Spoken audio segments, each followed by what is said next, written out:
welcome back to my channel. My name's Lindsay and this is All Things Aesthetics.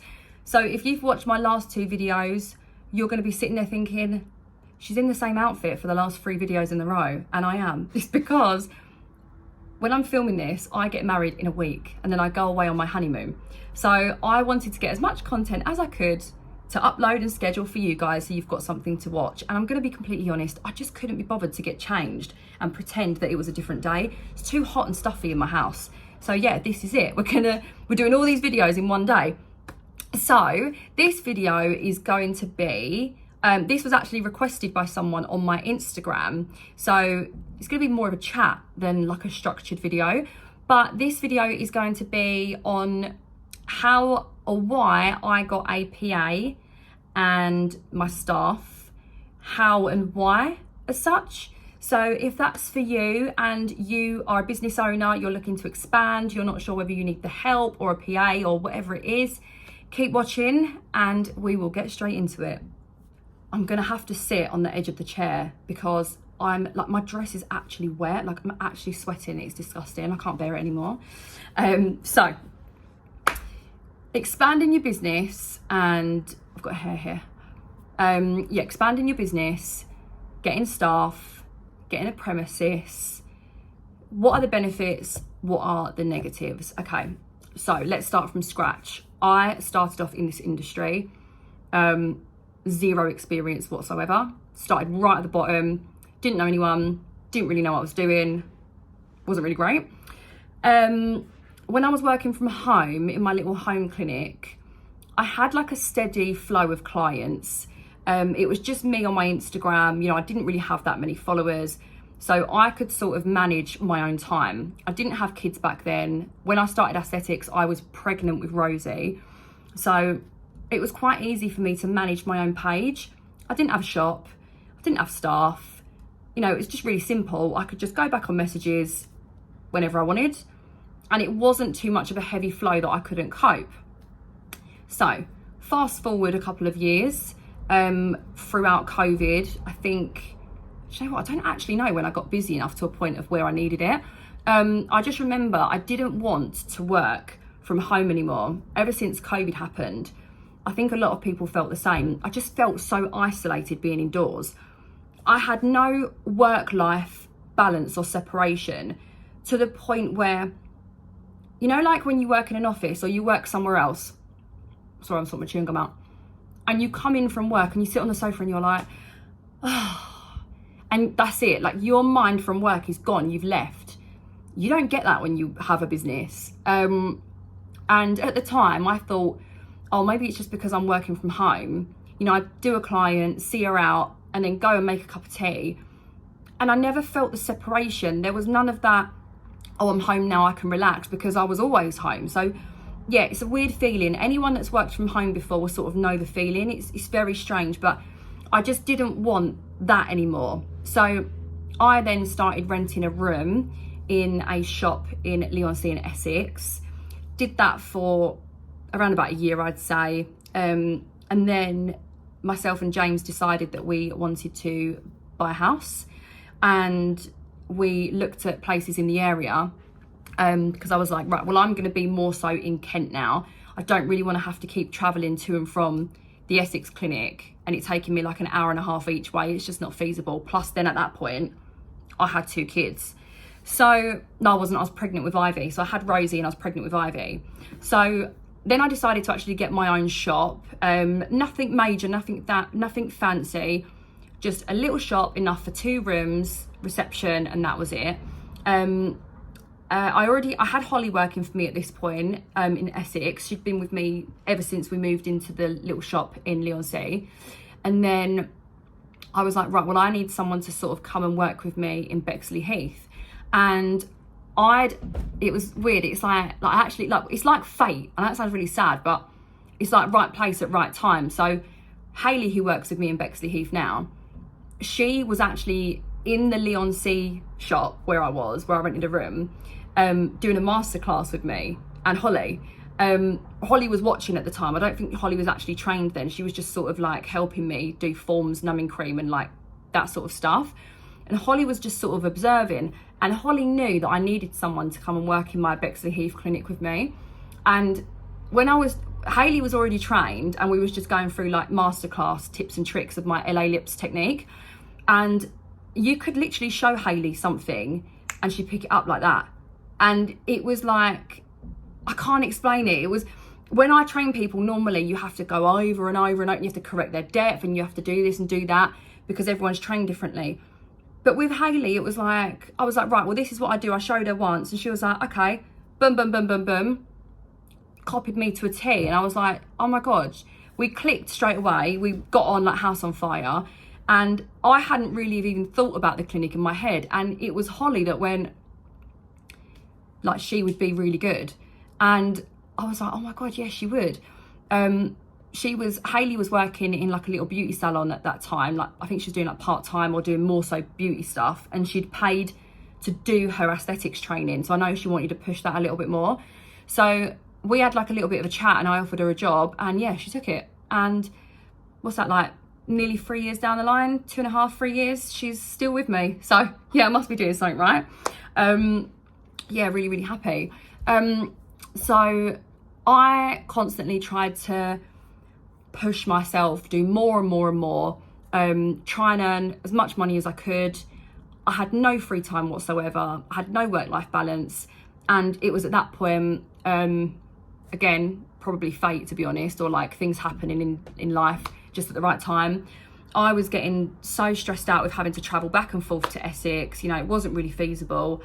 And the shop that I had in Essex, in between this, I got a clinic in Essex that I was renting. In between this, the landlord at the place where we was in Essex wanted me to sign like a 5-year lease, and he wanted like something ridiculous. I think it was like 10 grand in costs up front or something. And I was just like, I'm never there. I'm there probably once every 2 weeks, if that.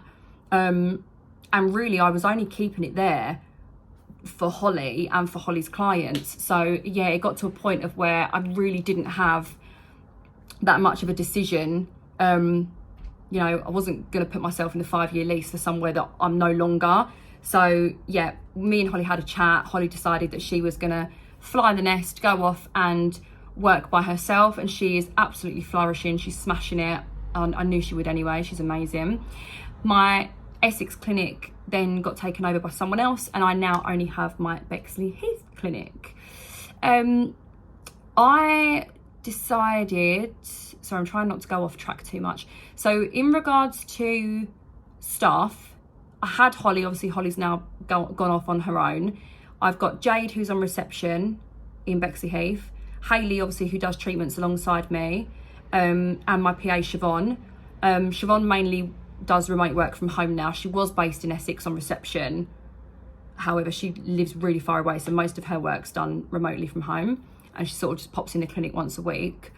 Jade then upskilled and started doing all her facial stuff with a Lumiere and stuff like that. Yeah, and I think we were at a position where we've got a really good team going on now. I feel like it's just starting to sort of settle and relax. So I decided that, I mean, staff-wise, I knew I needed Hayley there with me, because where I've got the 2 kids, I didn't want to be in the clinic full-time, and I wanted to be able to offer my clients more days. So that's why I took Hayley on. Jade, obviously, on reception, because we need someone to help check in and out. That's pretty obvious. And then we took on Siobhan, my PA, mainly to help out with the training side and masterclasses, and also to monitor the phone, you know, pretty much throughout the day, and also Instagram messages. I think there was a point where my Instagram messages got so, it just took over my life, where I would be in the clinic, I'd drop the kids off to school, look at all my messages, read them all, answer them all, put my phone down, go into the clinic, you know, for like 2 or 3 hours. And then on like a 5 or 10 minute break I'd go back into my messages, and there'd be like 20 or 30 messages just in them couple of hours. And I was like, I can't actually cope. It's too much. Because then I was leaving them all to pile up. So like 80 a day or whatever it was. I'd then come home and be spending my entire evening going back on messages. And with Instagram messages, it's not just one message each way.